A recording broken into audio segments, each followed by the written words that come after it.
Olá a todos e a todas, estamos nos encaminhando para a parte final de nosso curso de História da Filosofia Moderna 1. Vamos dar continuidade com a leitura do Thomas Reid, com a discussão da filosofia reidiana do senso comum. Eu gostaria de lembrá-los daquela divisão didática a qual eu fiz referência em nosso último encontro, que é a divisão entre um propósito construtivo, positivo e um propósito negativo, destrutivo na filosofia do senso comum do Reid. Então nós vimos que, por um lado, Reid pretende ser um reformador da filosofia a partir de um ataque aos sistemas de filosofia que, a seu ver, são os sistemas do Descartes, do Malebranche, do Locke, do Berkeley e do Hume. Então ele atacará o fundamento desse sistema de filosofia no aspecto destrutivo negativo da sua teoria, para na sequência, em seu aspecto positivo construtivo, apresentar um novo modelo de explicação de funcionamento da mente humana. Então, o Reid vai atacar inicialmente, e é sobre esse ponto que nós vamos discutir. Vamos falar nessa videoaula e na próxima videoaula, que é o ataque de Reid à teoria das ideias, a teoria comum das ideias, o sistema ideal. São todas essas as maneiras as quais o Reid utiliza para se referir aos sistemas de filosofia desde Descartes. Então, a teoria comum das ideias, o sistema ideal, é o sistema de filosofia dos autores desde Descartes até Hume, em sua grande maioria. Então, vamos começar discutindo o que Reid entende pelo sistema ideal, a teoria das ideias, e de que modo, a seu ver, a teoria das ideias conduziria a filosofia exata e naturalmente ao ceticismo, o que acontece com Hume, lembrando. A filosofia de Hume, apenas um grande mérito da filosofia do Hume, segundo Reid, é ter levado o princípio dessa teoria das ideias, que é o princípio de que a mente entra em contato com ideias e não com objetos, é ter levado esse princípio às últimas consequências, ter desenvolvido todo o ceticismo que está incrustado desde o início nesse princípio e nessa filosofia que se apoia sobre esse princípio ideal.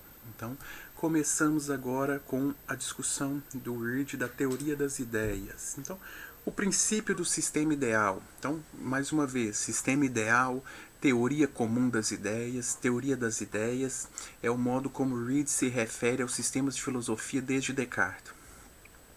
O fundamento da teoria das ideias, segundo Reid, responsável por conduzi-la ao ceticismo, é o princípio de que a ideia é o objeto imediato da mente humana, das operações da mente humana.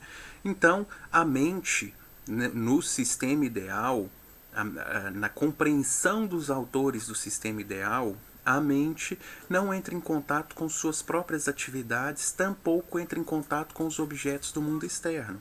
A mente entraria em contato tão somente com ideias que seriam espelhos, uma representação, uma imagem, um fantasma, uma representação tanto das atividades mentais quanto dos objetos externos. Então, uma ideia no sistema ideal, em Descartes, em Locke, em Berkeley, em Hume, segundo Reid, é uma representação, é uma imagem, é um fantasma, é uma espécie dos objetos externos que existe na mente, não só dos objetos externos, como das próprias operações e atividades mentais. Então, nós sequer teríamos acesso às nossas próprias atividades mentais e à nossa própria mente, porque esse contato seria mediado por ideias. E eu gostaria desde já de observar que na literatura secundária coloca-se em questão essa interpretação do Reid. Então, há intérpretes, há historiadores da filosofia que acusam Reid de não ter compreendido de fato o sistema desses autores, aos quais ele faz referência todo o tempo, e de que esse conceito de ideia, tal qual que Reid atribui a esses autores, esse conceito, nenhum deles teria aceitado ou admitido esse conceito tal qual Reid entende. Então aqui é uma questão também de história da filosofia, uma questão de interpretação, qual é a correção ou adequação da leitura que Reid faz da história da filosofia.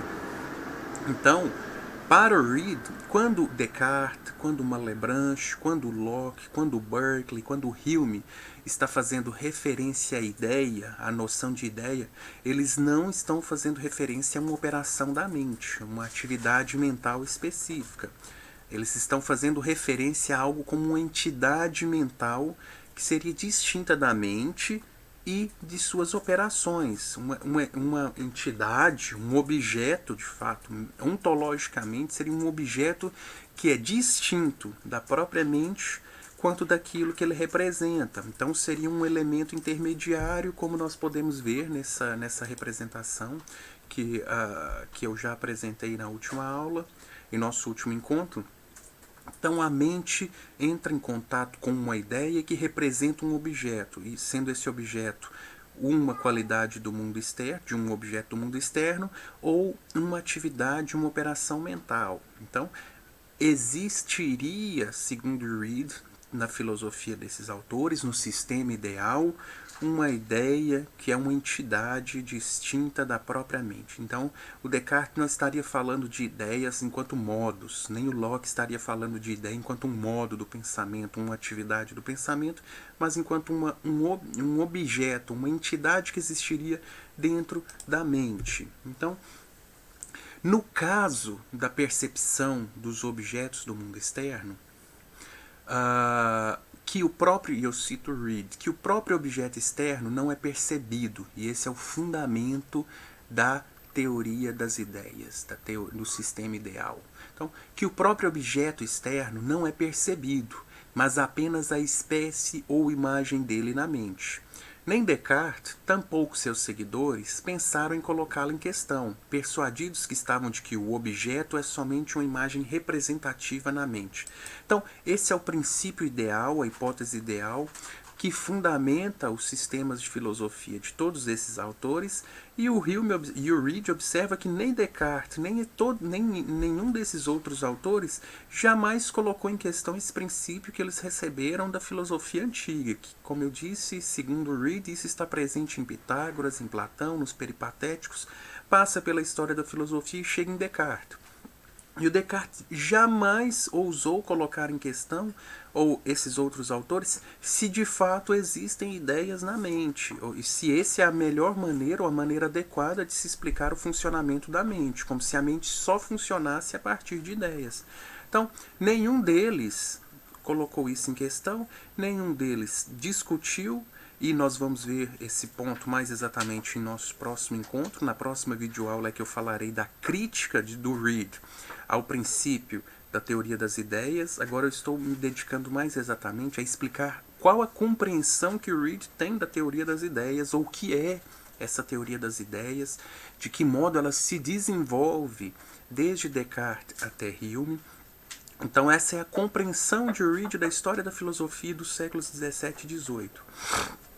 Então, dessa concepção, desse princípio de que a mente entra em contato com ideias e não com objetos, decorre a tese de que o contato da mente com os objetos é mediado por ideias. Em outras palavras, que a mente não seria dado relacionar-se com esses objetos senão mediante o intermediário, o que conduzirá a filosofia, ao ver de Reid, aquelas conclusões céticas a respeito do mundo material e da mente humana.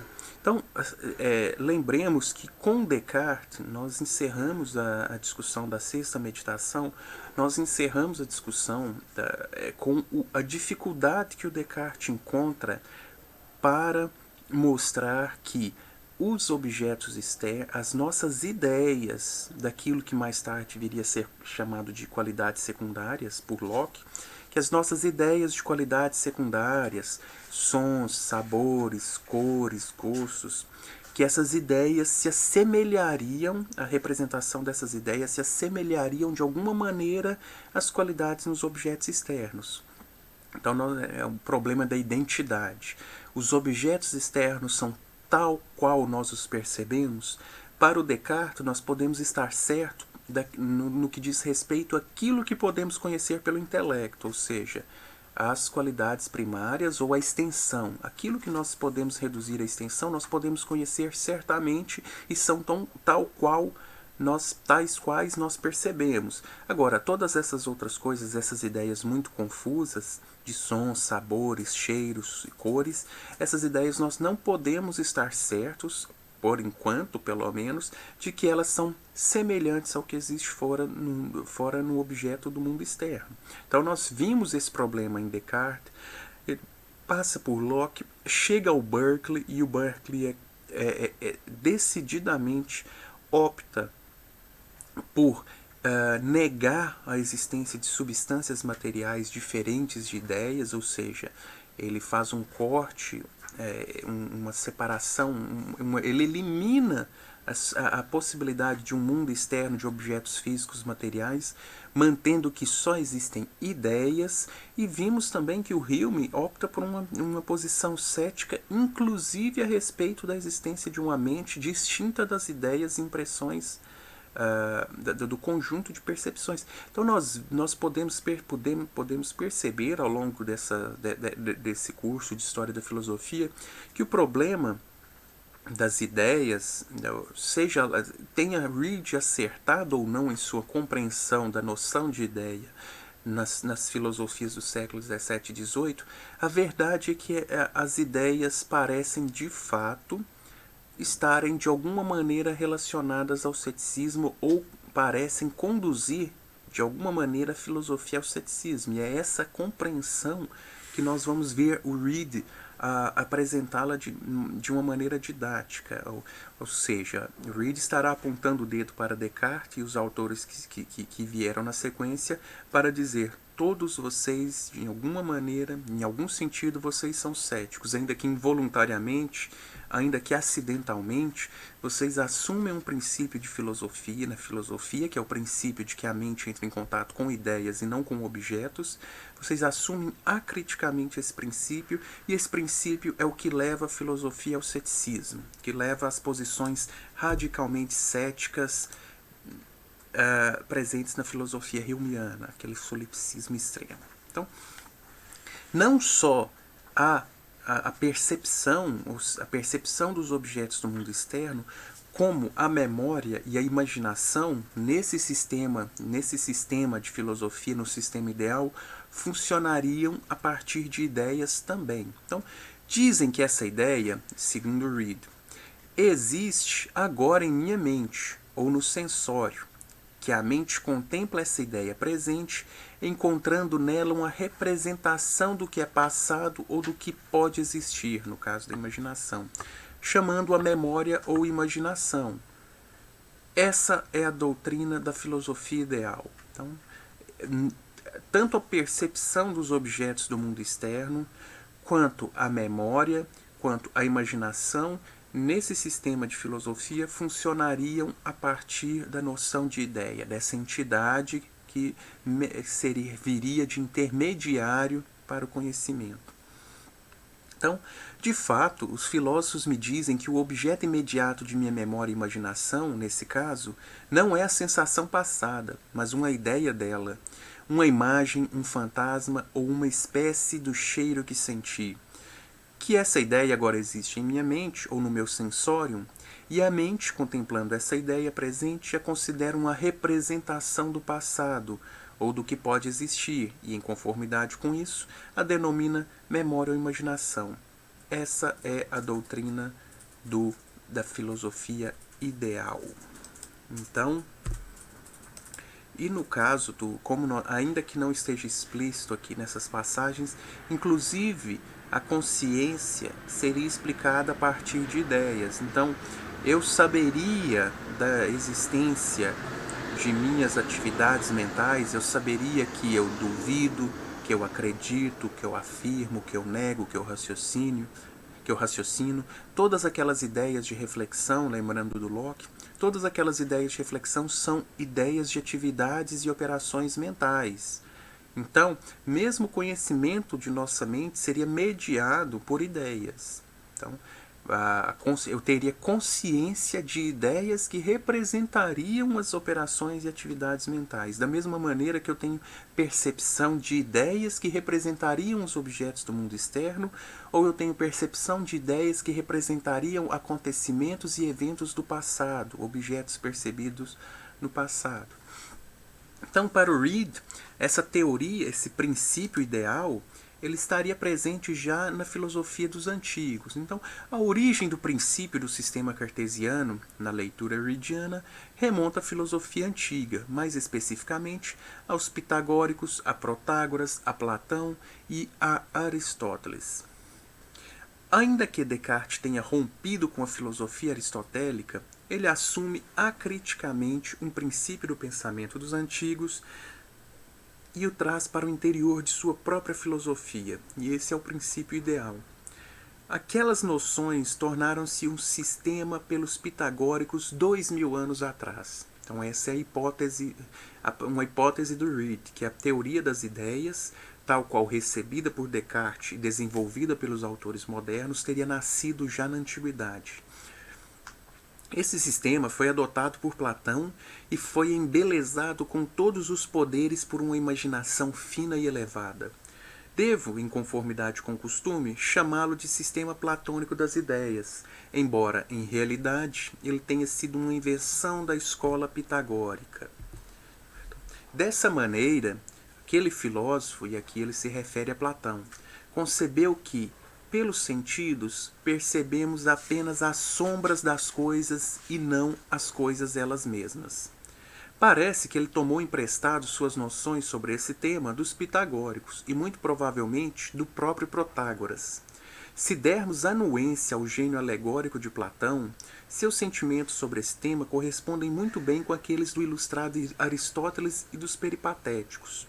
As sombras de Platão podem muito bem representar as espécies e fantasmas da escola peripatética e as ideias e impressões dos filósofos modernos. Então, essa é, na leitura do Reid, da história da filosofia, as coisas teriam se passado dessa maneira. Então, e mais importante, essa teoria de que nós percebemos ideias, essa teoria teria sido defendida unanimemente pelos filósofos na modernidade. Então, não só na modernidade, né, mas todos os filósofos, de Platão ao Sr. Hume, concordam nisso, que não percebemos os objetos externos imediatamente, em que o objeto imediato da percepção deve ser uma imagem presente à mente.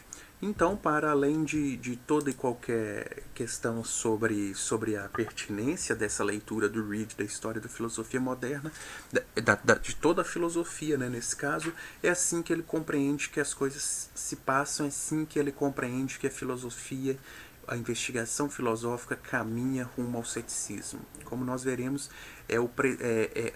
esse princípio, é o próprio princípio de que a mente percebe ideias é que vai levar exatamente a filosofia ao ceticismo. Então, há um problema fundamental nessa teoria das ideias, nesse sistema ideal, Reid descobre um defeito fundamental no pensamento de Descartes. Um defeito que desde então tem sido carregado e desenvolvido junto à filosofia da mente. A filosofia da mente é essa filosofia sobre a qual nós temos falado em todo esse nosso curso, que é essa explicação do funcionamento da mente, a explicação de que modo os seres humanos poderiam estar garantidos de que conhecem. Então, essa é a filosofia da mente que se contrapõe à filosofia da natureza, que é a filosofia do Newton, que é a filosofia do Galileu, que é a filosofia do Kepler, que é a filosofia do Boyle.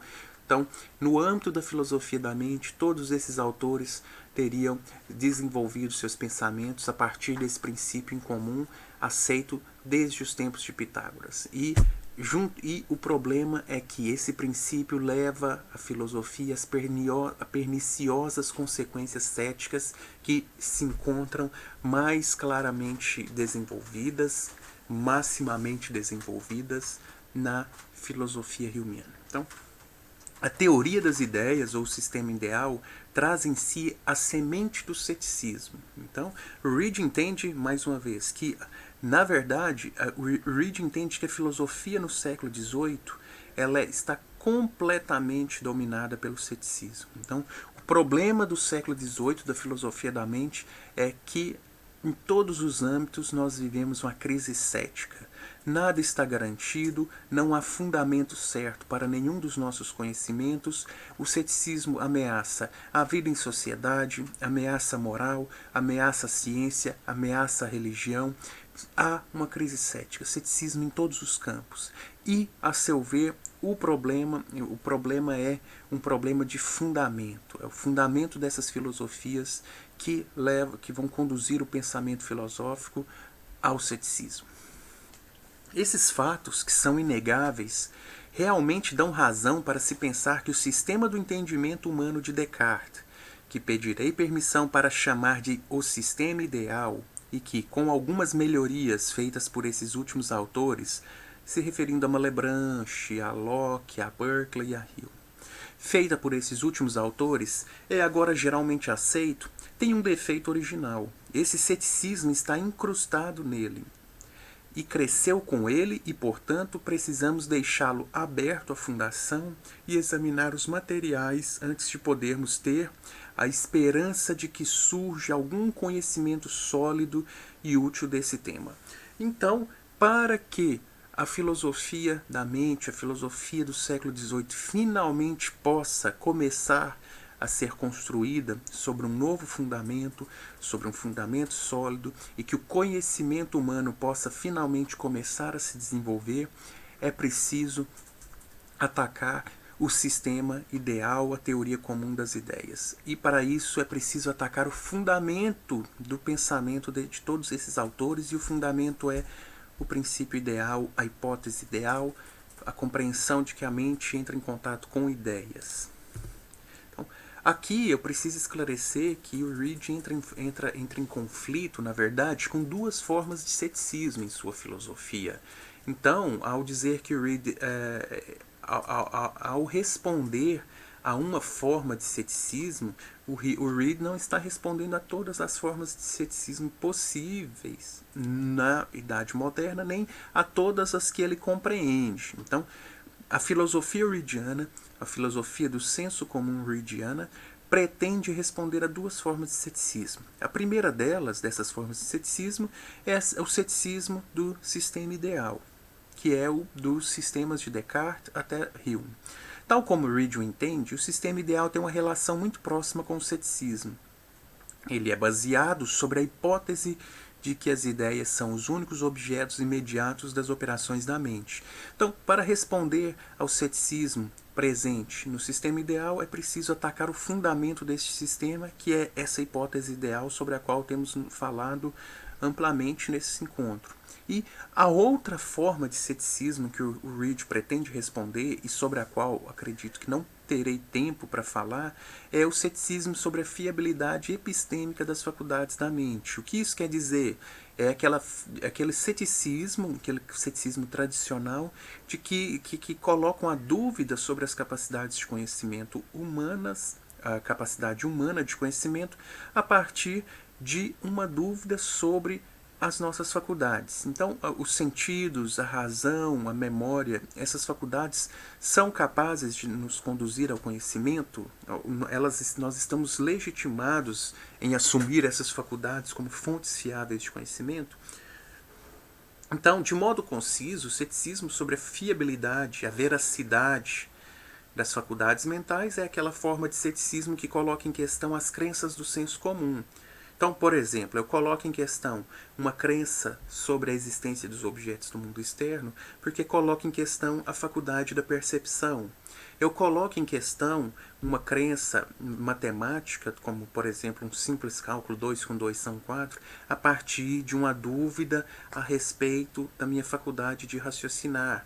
Eu coloco em dúvida a minha capacidade de me lembrar de acontecimentos passados, e por isso eu duvido da minha crença sobre a crença do senso comum, que eu explicarei isso mais adiante no nosso curso, o que são crenças do senso comum, mas no caso essa crença do senso comum de que as coisas do passado existiram, eu coloco essa crença em dúvida, ou suspendo meu juízo sobre ela, a partir de uma dúvida sobre a fiabilidade da faculdade da memória. Então, o Reid, em sua filosofia, ele pretenderá responder a essas duas formas de ceticismo, mas por ora eu vou me concentrar apenas na resposta ao ceticismo do sistema ideal, que é essa resposta que passa pela crítica do princípio ideal, de que a mente entra em contato apenas com ideias, não com objetos. Então, isso ficou conhecido como uma leitura da ladeira escorregadia, que é essa leitura, uma chave de leitura pensada por Reid sobre o modo como se desenvolve filosofia nos séculos 17 e 18. Então, o que é essa ladeira escorregadia? Reid diz: mas, se essas dissertações sobre os princípios primeiros da natureza humana, de forma natural e necessária, lançassem um homem para dentro desse abismo de ceticismo, essas dissertações desses autores, não podemos razoavelmente chegar a essa conclusão a partir do que aconteceu? Logo que Descartes começou a cavar em sua mina, o ceticismo estava pronto a tomá-la dele. Ele fez o que pôde para fechá-la. Malebranche e Locke, que cavaram mais a fundo, tiveram ainda mais dificuldade em rechaçar esse inimigo, que é o ceticismo, mas trabalharam honestamente nessa tarefa. Então Berkeley, que continuou o trabalho, perdendo a esperança de manter tudo seguro, se considerou expediente, renunciando o mundo material, que ele pensava poder ser dispensado sem perdas e até mesmo com vantagens, ele esperava assegurar o mundo dos espíritos através de uma cisão inexpugnável.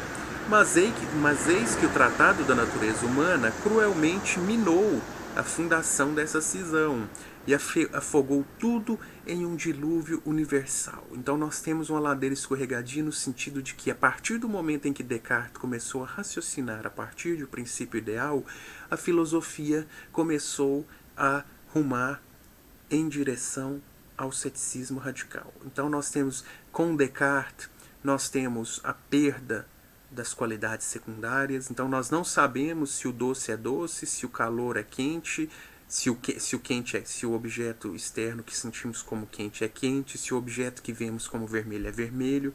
Nós não podemos saber porque essas ideias, vamos nos lembrar, segundo Descartes, são confusas. Então, temos o mesmo problema com Locke. Nós lembrando que o Locke separa entre qualidades primárias e secundárias e nós não podemos estar certos de que as qualidades secundárias existem, as nossas ideias existem tal qual nós as percebemos nos objetos, porque nos objetos existem apenas causas que produzem essas ideias na mente. Com Berkeley, nós temos a perda do mundo material, das substâncias materiais, em prol de garantir o conhecimento. Então, se vocês me permitem, para não precisar jogar o bebê com a água, eu aceito que o mundo externo, enquanto o mundo físico material não existe, isso não faz sentido, e mantenho as possibilidades de conhecimento humano no âmbito das ideias. Tudo que existe é espírito e ideia. E com Hume, na leitura do Reid, Reid entende o Hume como um cético radical, como ultra cético. Não resta mais fundamento para nada. Não se sabe se existe uma mente, não se sabe se existem outros seres humanos, outras mentes, não se sabe se existe Deus, não se sabe se existe relação causal no universo, não se sabe se existem objetos no mundo externo. Então, leva-nos a um dilúvio universal, a filosofia de Hume, e isso é o fim da ladeira. Então nós chegamos ao ponto máximo do ceticismo que começou a ser desenvolvido com o Descartes. Então, um cavalo de Troia na filosofia. Então, Descartes, assim como alguns dos autores que o seguiram, não está ciente que o princípio ideal, não está ciente das consequências que o princípio ideal poderia trazer à filosofia. Então o princípio ideal funciona como o cavalo de Troia na guerra de Troia. Então a teoria das ideias, como o cavalo de Troia, tinha uma aparência ilusória de inocência e beleza. Mas se aqueles filósofos soubessem que ela carregava em seu ventre a morte e a destruição de toda a ciência e de todo o senso comum, tal qual o cavalo de Troia trazia dentro de si gregos, gregos guerreiros, soldados gregos que acabaram com Troia finalmente, eles não teriam derrubado seus muros para lhes dar passagem. Então, tal como os troianos não deveriam ter aceitado o presente grego, os filósofos, se eles soubessem o que estavam trazendo para o interior da filosofia, não teriam aceito esse princípio ideal. Por quê? Porque ele conduz necessariamente à destruição da filosofia, tal qual o cavalo conduziu necessariamente a cidade à destruição. Então, as ideias, o princípio ideal, no princípio, na filosofia, na teoria comum das ideias, no sistema ideal, as ideias são hostis a outras existências. Para o Reid, as ideias possuem algo na sua natureza que impede a suposição de outras existências que não sejam elas mesmas, elas próprias. Então, há algo de hostil a outras existências no princípio das ideias. O Reid diz: as ideias parecem ter, em sua natureza, algo hostil a outras existências. Elas foram introduzidas na filosofia no papel modesto de imagens ou representantes de coisas e, nesse papel, pareciam não apenas ser inofensivas, mas pareciam também servir admiravelmente bem para explicar as operações do entendimento humano. Então é claro que os filósofos tinham um motivo para trazer o princípio ideal, a hipótese ideal, para o âmbito da filosofia. É porque as ideias, a suposição da existência de ideias na mente, parece ser uma solução adequada para o problema de explicar o funcionamento da mente. A princípio, não se vê o problema dessa suposição da existência de ideias, porque parece que as ideias explicam o funcionamento da mente.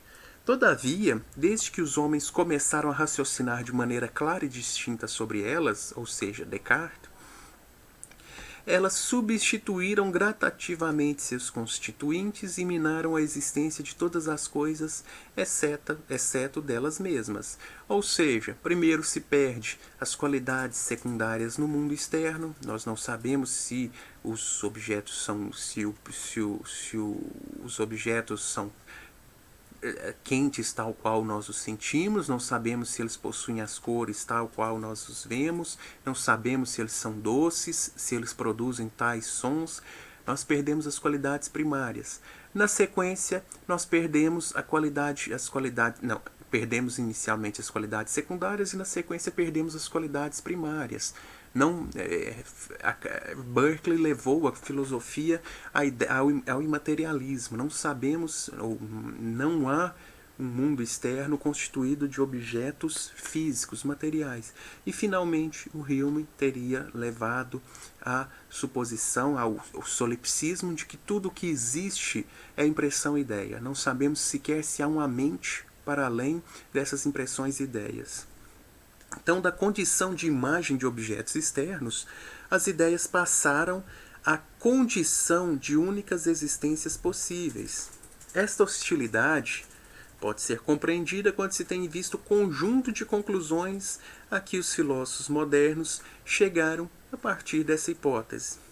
Primeiramente, então o Reid diz, elas descartaram todas as qualidades secundárias dos corpos, e se descobriu por meio delas que o fogo não é quente, nem a neve fria, nem o mel doce, e em uma palavra, que frio e calor, som, cor, sabor e cheiro não são nada além de ideias ou impressões. Então isso, aos olhos de Reid, estaria claro em filosofias como a de Descartes e a de Locke. O bispo Berkeley levou-as ainda um passo além e descobriu, por raciocínio justo, a partir dos mesmos princípios, que extensão, solidez, espaço, forma e corpo são ideias e que não há nada na natureza além de ideias e espíritos. O triunfo das ideias, porém, completou-se com o Tratado da Natureza Humana, que descarta também os espíritos e deixa as ideias e impressões como as únicas existências do universo. Então, aqui nós teríamos, aos olhos do Reed, uma posição solipsista. Então, Hume teria sido um solipsista.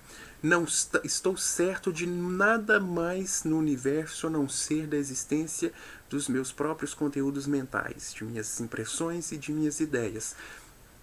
Uma posição muito parecida com aquela de Descartes na segunda meditação. Antes de romper com o cogito e encontrar a existência de Deus, Descartes estava numa situação solipsista. E aqui o Hume também se encontra numa posição semelhante. Sei apenas que tenho ideias e impressões, não posso saber de nada mais. Então, o sistema cartesiano conduz, segundo Reed, a mais radical forma de ceticismo, que é o egoísmo. Então, logo depois de Descartes, surgiu uma seita na França, chamada Egoístas, que defendia que não há evidência para a existência de nada senão nós mesmos. Então, a partir do princípio cético do sistema cartesiano, que é o princípio das ideias, é possível conhecer os próprios fenômenos mentais. Contudo, nada mais é certo. Conhece-se ideias.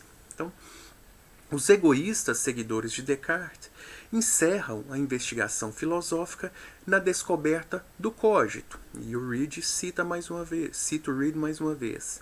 Até agora ele, Descartes, estava incerto de todas as coisas senão sua própria existência e a existência das operações e ideias de sua própria mente. Isso na segunda meditação. Alguns de seus discípulos, foi dito, permaneceram nesse estado de seu sistema e receberam o nome de egoístas. Eles não puderam encontrar nenhuma evidência nos estágios subsequentes de seu progresso. Então, o Descartes, aos olhos de Reed, o Descartes teria falhado ao não perceber as consequências do princípio ideal. Então, a filosofia cartesiana seria consistente tão somente até a descoberta do cogito, da própria existência enquanto coisa pensante, na segunda meditação. Tudo depois daquilo são passos dados por Descartes, são passos que não estão bem fundados, porque de modo algum as ideias permitiriam conhecimento de algo mais além delas próprias. Então, para o Reed, o Descartes, em certo sentido, deveria ser um solipsista, porque esse é o resultado natural da filosofia que começa pelo princípio ideal. Aqueles egoístas, essa suposta seita de Paris dos egoístas que na verdade não se sabe se existiu, aqueles egoístas e o Sr. Hume parecem-me raciocinaram mais consequentemente a partir do princípio de Descartes do que ele próprio fez. Então, os céticos radicais solipsistas são os mais consistentes autores a raciocinar a partir do sistema cartesiano. Esses céticos egoístas e o próprio Hume. Aqueles que raciocinaram mais aguda e consequentemente sobre esse sistema são aqueles que desceram mais fundo no ceticismo. E para Reed, a descoberta a descoberta de que o princípio ideal conduziria necessariamente, ou como ele diz, justa e naturalmente, ao solipsismo, a essa forma radical de ceticismo, foi uma descoberta tardia na história da filosofia. Então, desde Descartes, esse princípio vem sendo desenvolvido e só tardiamente se descobriu que, infelizmente, ele conduzia ao ceticismo. E, então, por que apenas Hume teria chegado ou admitir essas conclusões céticas radicais? Então, a doutrina aceita das ideias é o princípio do qual o egoísmo, o solipsismo, aquele ceticismo radical se deduz, e do qual, de fato, parece ser uma consequência justa e natural. Então, Hume e os egoístas raciocinaram justa e naturalmente sobre esse princípio, com um acerto. E é provável que não tenha sido uma descoberta tão tardia, mas é provável que não tenha sido uma descoberta tão tardia, mas é tão chocante e repugnante às apreensões comuns da humanidade que foi preciso um grau descomunal de intrepidez filosófica para conduzi-la ao mundo. Então era preciso muita coragem da parte dos filósofos para reconhecer aberta e explicitamente, como fez Hume, que a filosofia, a partir do princípio ideal, chega a uma posição cética radical. Então, é um princípio fundamental do sistema ideal que todo objeto do pensamento deva ser uma impressão ou uma ideia, isto é, uma cópia fraca de alguma impressão precedente. Isso o Reid está se referindo mais exatamente à filosofia humeana. Esse é um princípio tão comumente aceito que o autor mencionado acima, embora seu sistema inteiro esteja construído sobre ele, nunca oferece a menor prova dele. E aqui o Reid está adiantando uma conclusão a que ele chegará mais tarde, que ele mostrará mais tarde, de que o fundamento do ataque de Reid à teoria das ideias, ao princípio ideal, é de que nenhum autor jamais provou a existência de ideias na mente humana. Então é um princípio, esse princípio é apenas uma hipótese, porque ninguém jamais teria observado e experimentado ideias na mente. Tudo que, segundo Reid, tudo que nós podemos perceber na mente são atividades e operações mentais. Então, nós pensamos, nós sentimos, nós nos lembramos, nós raciocinamos. Agora, ideias ou ideias enquanto entidades ou objetos distintos dessas operações, não há prova alguma de que essas ideias existem e nenhum desses filósofos jamais argumentou no sentido de provar que essas ideias existem. Então, aqui é adiantando o fundamento, o ponto central da crítica do Reid. Mas, vamos lá. É sobre esse princípio, tendo-o como ponto fixo, que ele ergue seus motores metafísicos, o Hume, para derrubar céu e terra, corpo e espírito. Então, lembrando do ceticismo que nós percebemos na parte 4 do livro 1 do tratado, o ceticismo sobre a razão, o ceticismo sobre os sentidos, o ceticismo sobre a existência de uma substância para além das operações, para além das impressões e ideias. O fato é que Reid não compreende o aspecto naturalista da filosofia do Hume. Então, o Reid lê a filosofia humeana como se Hume fosse um cético radical que desconsiderasse completamente aquele aspecto naturalista, inevitável, irresistível, que nos leva, ou que mantém a nossa crença, ainda que a filosofia nos conduza ao ceticismo. Então, falamos amplamente dessa tensão na filosofia humeana entre ceticismo e naturalismo, em como conciliar ambos os aspectos. Reid aparentemente não compreende que haja essa tensão. Então, Reid foca apenas no lado negativo, destrutivo, esquecendo todo o caráter positivo, naturalista da filosofia de Hume. Positivo no sentido de construção. Então, como vimos, é possível que o Hume esteja falando em, apesar de não fundado sobre a razão, esse conhecimento é fundado sobre a natureza. Então, não é como se o Hume estivesse destruindo completamente as possibilidades de conhecimento. E aqui o Reid, na verdade, entende entende a filosofia humeana como super cética, como ultra cética, como radicalmente cética, porque desconsidera esse aspecto naturalista. E isso ele não é culpado disso, porque, tanto quanto sei, todo mundo entendeu o Hume dessa forma, até o Norman Kemp-Smith publicar 2 artigos sobre o naturalismo do David Hume, um artigo publicado em 1905, 2 artigos publicados no início do século XX, em que o Norman Kemp-Smith chama atenção para o caráter naturalista da filosofia de Hume, obrigando essa revisão da história da filosofia sobre quem de fato foi Hume e o que de fato era a sua filosofia. Desde então, considera-se bem de perto a possibilidade de uma filosofia positiva, construtiva, humeana, apesar de seus compromissos céticos. Mas isso é apenas uma observação. Anita Avramides, em Other Minds, uma belíssima obra sobre o problema da existência de outras mentes, Como Reid acredita que a possibilidade, então Anita Avramides, essa historiadora da filosofia, acredita que a possibilidade de uma posição solipsista surge de fato com a filosofia de Descartes. Então a Avramides concorda com a leitura de Reid, que é com Descartes que o solipsismo se torna uma possibilidade na história da filosofia. Então, o ceticismo que Descartes propõe refutar, lá, lembrando que o objetivo do Descartes é positivo, construtivo, de, a partir da dúvida, a partir do ceticismo, construir conhecimento. É um prefácio de uma divisão conceitual radical entre o mundo e o sujeito que conhece. O conhecimento, nessa concepção cartesiana das coisas, passa a ser o modo de o sujeito superar essa divisão ou atravessar essa lacuna entre o subjetivo e o objetivo. Isso não só é perigoso no que diz respeito ao conhecimento do sujeito sobre o mundo ao seu redor, mas também é perigoso no que diz respeito ao conhecimento do sujeito sobre outros assuntos. Essa divisão radical entre o sujeito e o seu mundo não apenas leva a um ceticismo radical em relação ao nosso conhecimento do mundo, mas também leva a um ceticismo radical em relação ao conhecimento de outros assuntos. Em outras palavras, essa divisão radical nos ameaça com solipsismo.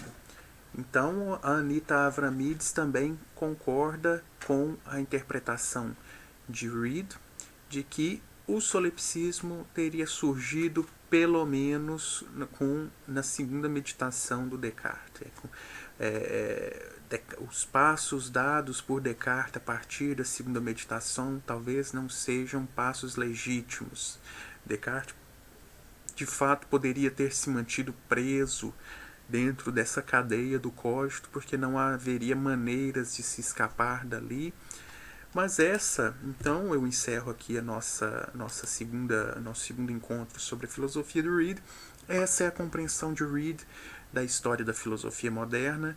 É uma compreensão de que toda a filosofia moderna, ou pelo menos a filosofia desses autores que ele considera mais de perto, é uma filosofia cética, porque fundada sobre um princípio que conduz natural e justamente ao ceticismo, e que para que na filosofia moderna, ou para que a filosofia possa chegar a algum momento a construções positivas, a compreensões positivas a respeito da possibilidade de conhecimento, seria preciso responder a esse sistema ideal, apresentar uma nova maneira de se explicar o funcionamento da mente que não dependesse da noção de ideia, porque a noção de ideia impossibilitaria o conhecimento de tudo mais. E isso nós vimos de perto com Berkeley, quando ele mostra as dificuldades de se inferir outras existências a partir das noções das nossas ideias. Então, o Reid apenas retoma muito do que é apresentado pelos autores do período para sistematizar essa sua compreensão da história da filosofia. Então, é o próprio Berkeley quem diz que nós não podemos conceber nada que não seja ideia, ou existências que não sejam percepções.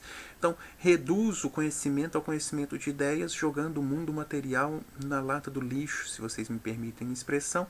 Não podemos falar em um mundo material. E isso o Berkeley é quem mostra. O Reid não precisa fazer isso. É o Hume quem mostra como não podemos falar de uma substância material ou imaterial para além das percepções da mente, para além das impressões e das ideias. Então, são os próprios autores desses sistemas que levam a filosofia ao ceticismo, e o Reid não precisa mostrar que as consequências do princípio ideal são nefastas para o conhecimento. Ele não precisa argumentar nesse sentido, apesar de o fazer em várias passagens de suas obras. Ele não precisa mostrar que as consequências da filosofia de Descartes é o ceticismo. Os próprios autores o fazem, e o que ele precisa mostrar agora é porque o fundamento desse sistema ideal, da teoria das ideias, é um fundamento ilegítimo, não é um fundamento seguro. E é esse o tópico, claro, do nosso próximo encontro, que é a crítica do Reid ao princípio ideal. Porque os autores, os filósofos, não estão autorizados a compreender que existem ideias na mente humana e que o nosso conhecimento começaria pelo conhecimento de ideias.